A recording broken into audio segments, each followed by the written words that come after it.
बिस्मिल्लाहिर्रहमानिर्रहीम अल्हम्दुलिल्लाहि रब्बिल आलमीन अर्रहमानिर्रहीम मालिकि यौमिद्दीन इय्याका नअबुदु व इय्याका नस्तईन इहदिनस सिरातल मुस्तकीम सिरातल लज़ीना अनअमता अलैहिम गैरिल मग़दूबि अलैहिम वलद्दालिन। Hello, good morning all of you बेटा। Good morning ma'am. Good morning. कैसे हैं आप सब? अच्छे। ओके, चलो। तो कल हमने लेसन नंबर 2 हम भी बने महान, उसमें हमने 4 प्रसंग देखे थे जो बड़े बड़े महान व्यक्ति हो गए हैं। उन चारों के हमने बचपन के कुछ ना कुछ प्रसंग यहाँ पर देखे थे। जो प्रसंग हमने हमें भी ईमानदार होने का, कर्तव्यपाली होने का, प्रामाणिक होने का और मानवता हमारे अंदर कैसे होनी चाहिए, ये सब सिखा जाते हैं। तो ऐसे प्रसंग देखकर हमें भी कुछ न कुछ अच्छा सीखने को मिलता है। तो पहले हमने कौन सा प्रसंग देखा था? सबसे पहले कर्तव्य वाला। वो किसके जीवन का प्रसंग था? तो स्वामी विवेकानंद जी। बराबर है ना? Hello boys. यस। यस, तो स्वामी विवेकानंद जी के बारे में हमें यहाँ पर कौन सा प्रसंग दिया था? चलो, कौन बताएगा? कोई बता सकता है? हेलो, स्वामी विवेकानंद जी के जीवन के बारे में हमने जो प्रसंग कल सीखा था, आज वो कोई बता सकता है? यस। हाँ, चलो बताओ बेटा। पहले सब खिलौने ले रहे थे, तब नरेंद्र नामक एक लड़के ने 2 रुपये का एक शिवलिंग खरीदा। अब अभी अभी उसके पास एक चवन्नी बची थी। एक लड़के को रोते देख नरेंद्र ने उससे पूछा, क्यों रो रहे क्यों रो रहा है? लड़के ने कहा, मेरे पास एक चवन्नी थी, वह कहीं गिर गई है। तो मेरी माँ मुझे बहुत पीटेगी। कोई बात नहीं, ये लो चवन्नी। कहकर नरेंद्र ने अपनी चवन्नी उसे दे दी और आगे बढ़ गया। अभी नरेंद्र कुछ दूर ही गया था कि सामने एक मोटर हाथी दिखाई दी। एक छोटा सा बच्चा उस मोटर से बिल्कुल बेखबर चला जा रहा था। नरेंद्र ने झपट कर उस बालक को खींच लिया। एक पल की देर होती तो वह बालक मोटर के नीचे आ जाता। इस झपटने के क्रिया में नरेंद्र के हाथ में से शिवलिंग गिर गया। शिवलिंग छूटकर गिर गया और टूट गया। इस दौरान इकट्ठे हुए लोगों में से किसी ने कहा, बेचारे का नुकसान हो गया। कितने चाव से खरीदा था शिवलिंग। यह सुनते ही नरेंद्र ने कहा, इसने क्यों इस बालक की जान बचाना मेरा कर्तव्य है। तो वस्तु से ज्यादा हमें व्यक्ति के जीवन को महत्व देना चाहिए। बराबर है? तो ये प्रसंग जो है, वो बच्चा जो है वो बड़ा होकर क्या बनता है? स्वामी विवेकानंद बनता है। अब दूसरा प्रसंग जो है वो नियम सबके लिए एक है। वो किसके ऊपर, किसके जीवन के आधारित दिया गया है? Hello boys. नियम सबके लिए। किया था। यस,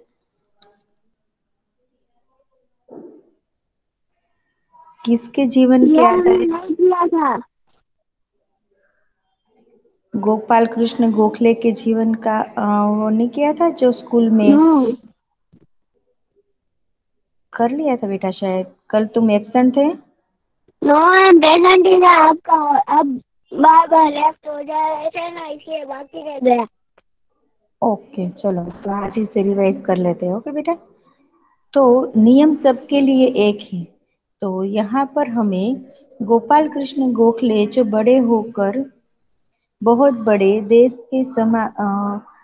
की उसने सेवा की और हमारे देश को आजाद कराने के लिए उसका बहुत बड़ा हाथ था। बात सन 1885 की है। पूना के न्यू इंग्लिश हाई स्कूल में समारोह हो रहा था।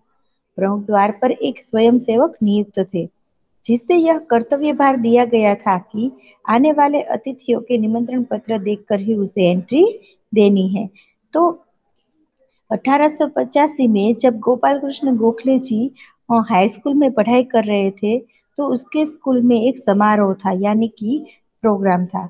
तो उसमें उस गोपाल कृष्ण गोखले जी को ड्यूटी सौंपी गई थी कि आपको मेन गेट पर रहकर सबके एंट्री पास देखने हैं, बाद में उसको उसकी जगह पर बिठाने हैं, उन्हें सभा स्थल पर यथास्थान पर बिठा देना है। उस समारोह के मुख्य अतिथि थे मुख्य न्यायाधीश महादेव गोविंद। जैसे ही वह विद्यालय के द्वार पर पहुंचे, वैसे ही स्वयंसेवक ने उन्हें अंदर जाने से शालीनता पूर्वक रोक दिया और निमंत्रण पत्र की मांग की।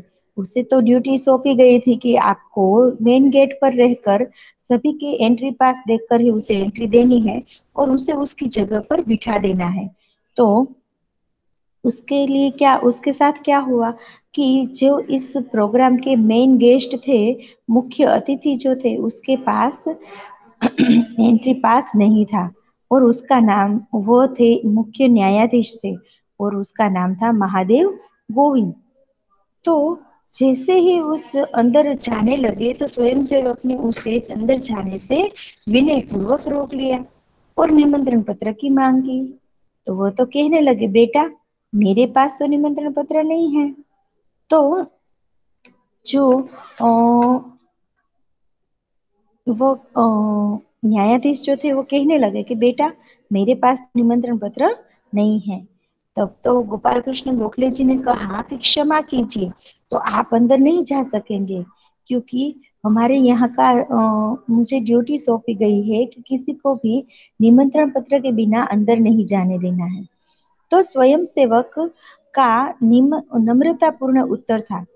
द्वार पर ही जज को देखकर स्वागत समिति के सदस्य आ गए और उन्हें मंच की ओर ले जाने का प्रयास करने लगे। वो मेन गेस्ट थे, मुख्य अतिथि थे, तो उसे स्वागत समिति वाले सब आकर उसका स्वागत करते हुए उसे अंदर ले जाने लगे, मंच की ओर ले जाए, स्टेज की ओर ले जाने लगे।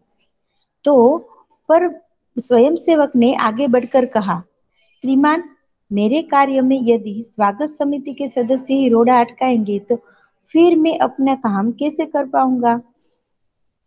तो वह जो सब उस में मुख्य अतिथि को लेने के लिए आ गए, स्वागत समिति के लोग, तो उन सब से वे कहने लगे, गोपाल कृष्ण गोखले जी, कि आप मेरे काम में यदि आप ही बाधा डालोगे, तो दूसरों से तो मैं क्या आशा रखूंगा और मैं अपना काम कैसे कर पाऊंगा। मेरा काम क्या है कि जिसके पास एंट्री पास ना हो उसे अंदर नहीं आने देना है। कोई भी अतिथि हो, उसके पास निमंत्रण पत्र होना चाहिए। भेदभाव की नीति मुझसे नहीं बरती जाएगी। यह स्वयंसेवक आगे चलकर गोपाल कृष्ण गोखले के नाम से प्रसिद्ध हुआ और देश की बड़ी सेवा की उन्होंने। तो यहाँ पर जो हमें गोपाल कृष्ण गोखले जी के जीवन के बारे में पता चलता है, उसके प्रसंग पर से, कि हमें कभी भी कोई भी जगह पर छोटा बड़ा गरीब अमीर कैसा भी कोई भी व्यक्ति हो, उसके साथ भेदभाव रखना चाहिए नहीं। सबके साथ एक ही जैसा व्यवहार हमारा होना चाहिए।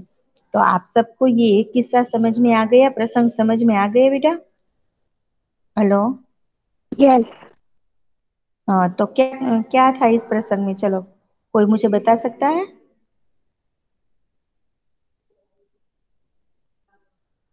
Hello. Hello boys. Yes ma'am, सबके लिए एक ही है, चाहे वो यस। बड़ा हो या छोटा।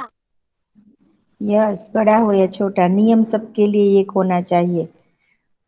और इसकी इस प्रसंग को पूरा कोई बता सकता है? हेलो। क्या मैम? इस पूरे प्रसंग को कोई बता सकता है कि इस प्रसंग में क्या था?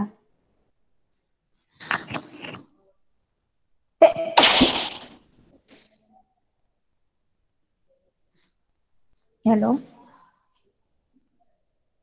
Yes ma'am. यस। हाँ तो बताओ चलो।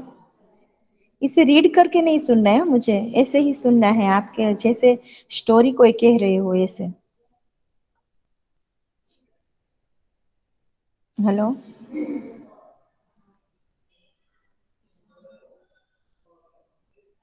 सुफियान, बता सकते हैं आप?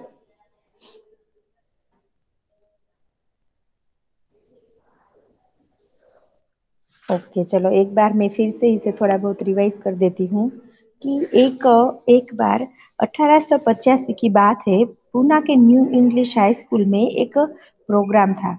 तो वहां पर एक स्टूडेंट को उसको ड्यूटी दी गई थी कि हाई स्कूल में जो स्टूडेंट होते हैं वो तो बड़े ही होते हैं, इसलिए उसे ऐसी ड्यूटी मिली थी कि उसे मेन गेट के पास रहकर सभी के निमंत्रण कार्ड देखना है, बाद में ही उसे एंट्री देनी है। तो उस समारोह के मुख्य अतिथि थे मुख्य न्यायाधीश महादेव गोविंद। तो महादेव गोविंद जब उसकी एंट्री हुई तो उसके पास एंट्री पास यानी निमंत्रण पास नहीं था।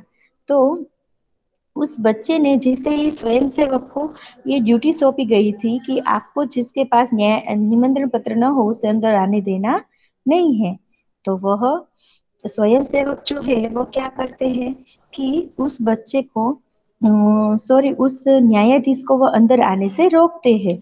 और तभी उसी समय मंच के पास से सभी स्वागत समिति वाले जो होते हैं ना, कि जो भी गेस्ट आते हैं उसका स्वागत करने के लिए दरवाजे पर आ जाते हैं। तो वह सब लोग आकर उसका हाथ पकड़कर अंदर ले जाने लगे। तभी वह स्टूडेंट कहता है, स्वयंसेवक कहता है कि आप इसे अंदर नहीं ले जा सकते, आप ही मेरा काम क्यों रोक रहे हो, मुझे अपनी ड्यूटी करने दीजिए। इसके पास निमंत्रण कार्ड नहीं है, इसलिए इसे अंदर एंट्री में नहीं दे सकता। तो इसके पास एंट्री पास होना ही चाहिए।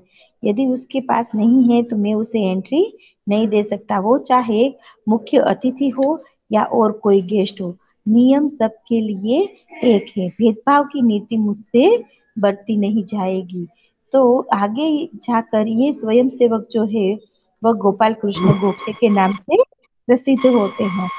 तो चलो, अब सबको समझ में आ गई बेटा? Hello boys. Yes ma'am. Okay चलो, अब इसके बाद है सफलता का रहस्य। ये तो सचिन तेंदुलकर जी का हमने किस्सा प्रसंग समझा था, वो तो सबको याद है ना? Hello. Hello. Yes, ma'am. Yes. Yes. हाँ तो चलो, कोई बता सकता है? Yes, ma'am. मैम एक बार रिवीजन करा दो। ओके चलो, यहाँ पर हमें जो प्रसंग दिया गया है वो किसके जीवन के बारे में दिया गया है? सचिन तेंदुलकर का। अरे वेरी गुड मोहम्मद। माने क्या मोहम्मद आंसर दे रहा था ना? Yes. Very good. तो एक बार जब सचिन तेंदुलकर जो है वो 14 इयर्स से भी छोटे थे, तभी से वह अपनी टीम के कैप्टन थे। तो वह एक बार अहमदाबाद सब खेलने के लिए, मैच खेलने के लिए जाते हैं। तो वहां पर वह सब 5 स्टार होटल में ठहरे थे। तो 5 स्टार होटल में जब वे ठहरे थे, तब वहां सुबह उठते ही सारी टीम जो है वो नाश्ता करने के लिए इकट्ठे हो गए। लेकिन टीम का कप्तान जो था वह नहीं दिखाई दे रहा था। तो उसे ढूंढने के लिए पूरी टीम लग गई, पर वह कहीं नहीं मिलते हैं। बाद में किसी ने जाकर उसके कमरे में देखा तो वह अपनी गैलरी में प्रैक्टिस कर रहे थे। एक हाथ से बॉल फेंक रहे थे। दीवार से टकरा कर जब वो वापस आता है तब वो उस बॉल से खेलते थे। तो इसी तरह वह प्रैक्टिस करते रहे पूरी रात तक। तो बाकी सब खिलाड़ियों को कहा था क्या था कि वह बस हमें टीम में स्थान मिल गया ना, इसी बात से वह संतुष्ट थे। लेकिन कप्तान जो था वो क्या था कि सारी रात अभ्यास करता रहा, प्रैक्टिस करता रहा। क्यों करता रहा?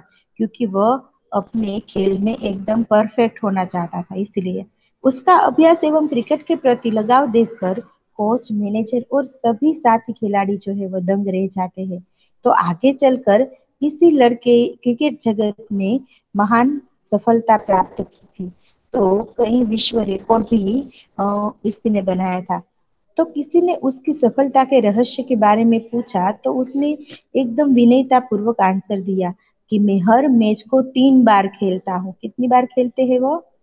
3 बार। एक बार तो प्रैक्टिस के रूप में, दूसरी बार वह सच ही मैदान में, सचमुच मैदान में खेलते हैं, और तीसरी बार वह सुधार आवश्यकता के रूप में खेलते हैं। यानी कि जब मैदान में खेल कर आते हैं तो उसे जो बात पर उसे लगता है कि मुझे इस पर प्रैक्टिस की जरूरत है और सुधारा करने की जरूरत है, तो उस पर वह खेलते हैं। तो यह लड़का कोई और नहीं, क्रिकेट जगत की दुनिया में सफलता के नित नए कीर्तिमान स्थापित करने वाला हमारा सचिन तेंदुलकर है। सचमुच एकाग्रता, अविरत अभ्यास और कठोर परिश्रम एवं लगन ही सफलता के आधार है। तो अब सबको ये किस्सा प्रसंग जो है वो अच्छी तरह से समझ में आ गया बेटा? Hello yes ma'am. Boys? Okay चलो। यस। अब चौथा किस्सा जो है, प्रसंग जो है वो हजरत अली के बारे में बताया गया है। तो हजरत अली जो थे वो अपने राज खजाने का कारभार संभाला करते थे। तो एक दिन हजरत अली जो है उसने खजाने की जांच करने गए थे। काम करते करते अंधेरा हो गया, मोमबत्ती जलाई गई और थोड़ी देर बाद 2 सरदार अपने निजी काम के लिए उसके पास आते हैं और हजरत अली ने उन्हें बैठने के लिए कहा। जब उसके राज खजाने के हिसाब का काम पूरा हो गया तो हजरत ने मोमबत्ती बुझा दी और टेबल में से दूसरी मोमबत्ती निकालकर जला दी। तो सरदार को ये देखकर बड़ा आश्चर्य हुआ कि ये हजरत अली ने एक मोमबत्ती बुझाकर दूसरी क्यों जलाई। यह सरदार न समझ सके। एक सरदार ने बड़ी विनम्रता से हजरत अली से पूछा। तब हजरत अली बोले कि भाई, अब तक मैं राज के खजाने का काम कर रहा था, इसीलिए मैंने राज की मोमबत्ती जला रखी थी। लेकिन अब मैं अपने खुद का काम शुरू कर रहा हूँ, तो इसलिए मैं अपनी मोमबत्ती जला रहा था। नहीं तो मैं चोर या हरामखोर कहलाता। हर एक आदमी की चोरी और हरामखोरी से बचकर चलना चाहिए, चाहे वह अमीर हो या फकीर। तो आप सबने देखा होगा कि जो सरकारी कर्मचारी है वो क्या करते हैं, उनको जो भी किसी को मेडिकल मिलता है, किसी को पेट्रोल डीजल मिलता है, किसी को फोन, इलेक्ट्रिसिटी आदि सब सेवाएं सरकारी कर्मचारी को मुफ्त में मिलती है। तो वो सब क्या करते हैं कि वो सब जो है वो इसका दुरुपयोग करते हैं। तो हमें ऐसे हरामखोरी काम से बचना चाहिए, हमें ऐसा काम करना चाहिए नहीं जिनसे हमारे देश को नुकसान हो और हम भी हरामखोर कहलाए। तो हमें ऐसा काम करना चाहिए नहीं। देखने में तो ये बहुत छोटी बात लगती है पर है बड़े महत्व की। अब हम आजाद हो गए हैं। राजकाज का काम तभी अच्छी तरह से चल सकता है जब लोगों में इस तरह की प्रामाणिकता हो। हमारे पुरखों ने कहा है कि माँ ग्रध कस्य स्विद धनम, किसी के धन माल की लालसा मत करो। यह मनुष्य के लिए सबसे बड़ी सीख है। तो चलो अब इसके चारों किस्से सबको समझ में आ गए बेटा? Hello boys? Yes ma'am. Yes. Yes. तो पहला किस्सा किसका था? स्वामी विवेकानंद जी का। वो यस। खिलौने वाला मेला वाला उस बच्चे को बचाना, बराबर है। दूसरा किस्सा किसका था? गोपाल सचिन कृष्ण गोखले जी का। तेंदुलकर किस- बेटा किसका माइक अनम्यूट है? मोहम्मद अली। मोहम्मद अली माइक म्यूट करो बेटा। फिर वो सचिन तेंदुलकर का था मैम। यस, सचिन तेंदुलकर का था। और फिर वो हस दूसरे किस्सा जो है वो गोपाल कृष्ण गोखले जी का था। जहाँ पर वह स्वयं सेवक के रूप में मोहम्मद अली, तुम अपना माइक म्यूट कर दो बेटा। ओके मैं म्यूट ही था। ओके ओके चलो। तो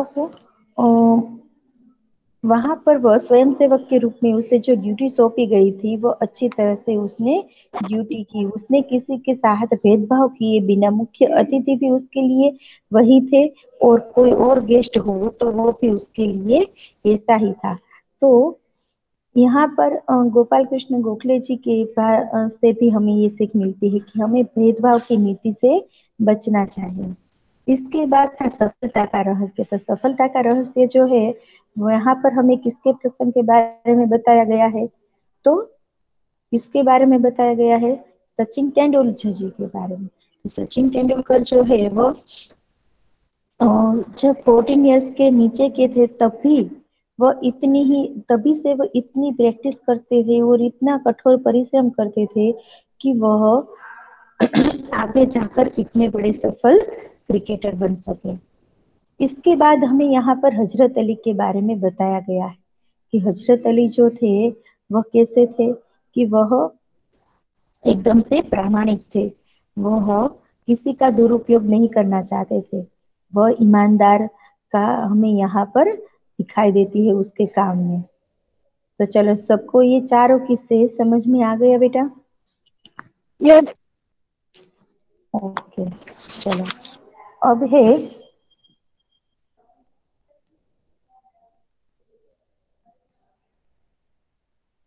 अभ्यास के क्वेश्चन आंसर। तो अभ्यास के क्वेश्चन आंसर में पहला क्वेश्चन है वह है निम्नलिखित प्रश्नों के उत्तर दीजिए।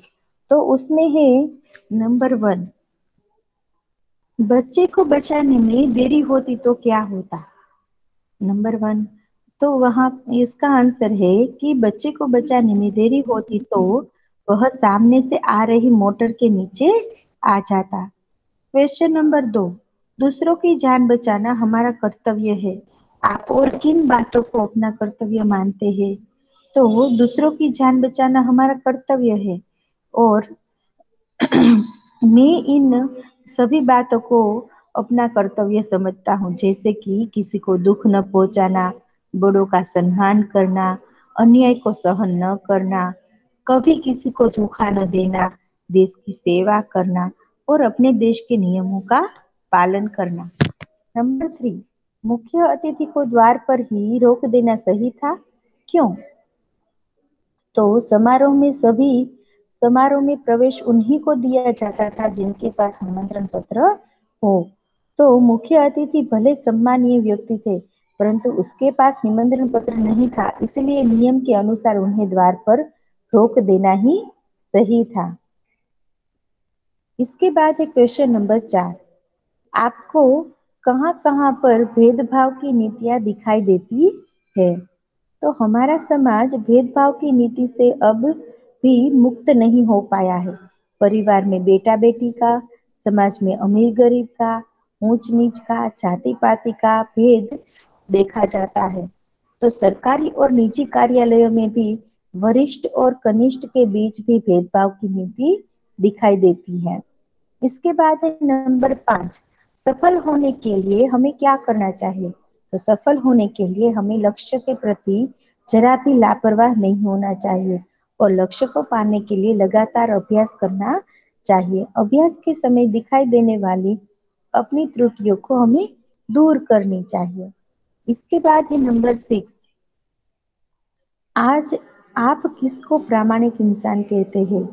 जो व्यक्ति मेहनत की कमाई सिवाय और किसी भी धन का उपयोग नहीं करते, तो उसे मैं प्रामाणिक इंसान कहता हूँ। और प्रामाणिक दुकानदार वस्तु का सही दाम लेता है और प्रामाणिक अधिकारी कभी किसी से रिश्वत नहीं लेता है। प्रामाणिक टैक्सी वाला मीटर में देखकर दाम से अधिक किराया नहीं लेता है। ऐसे लोगों को मैं प्रामाणिक इंसान कहता हूँ। तो अब है स्वाध्याय के क्वेश्चन आंसर।